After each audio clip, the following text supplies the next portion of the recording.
Everyone welcome back to my YouTube channel Roshni's lifes in a frame. ఇదైతే ఒక short sweet evening mini vlog అనమాట.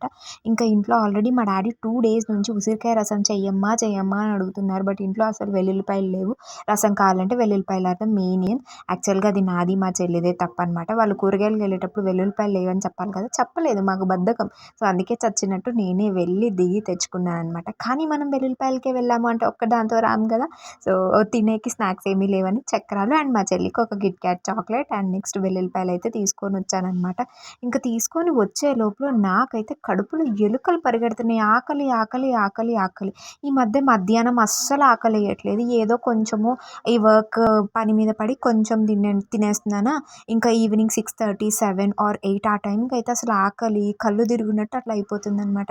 ఇంకా daddy ఏం చేశారంటే ఆ రోజు మధ్యాహ్నం మా చెల్లి సొరకాయ పచ్చడి చేశారనమాట. పచ్చడే పొద్దాకలు ఏం తింటాంలే అని చెప్పేసి ఇంకా సొరకాయ పచ్చడిలోకి ఆమ్లెట్ వేయమ్మా అంటే ఇంకా చకచకా ఆమ్లెట్ వేసేస్తున్నాను అనమాట. ఫాస్ట్గా ఆనియన్స్, పచ్చిమిర్చి, సింపుల్ రెసిపీ. ఉప్పు, కారం, కోడిగుడ్లు మనకి ఎన్ని కావాలో అన్నీ కొట్టుకొని వేసేసుకొని చేసేసుకుంటే ఆమ్లెట్ అనేది క్విక్ అండ్ ఈజీ రెసిపీ, ఫాస్ట్గా అయిపోతుంది.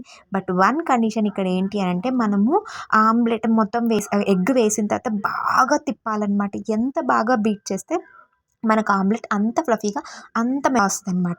యాక్చువల్గా మన దగ్గర బీటర్ ఉంటే ఇంకా బీటర్తో కూడా మంచి నురగ వచ్చే వరకు బీట్ చేసుకొని వేసుకుంటే బాగా లావుగా వస్తుంది. బట్ నేను లేక ఇంకా అయితే కంప్లీట్ చేసేసాను అనమాట. అంతే for this. Bye, see in the next vlog.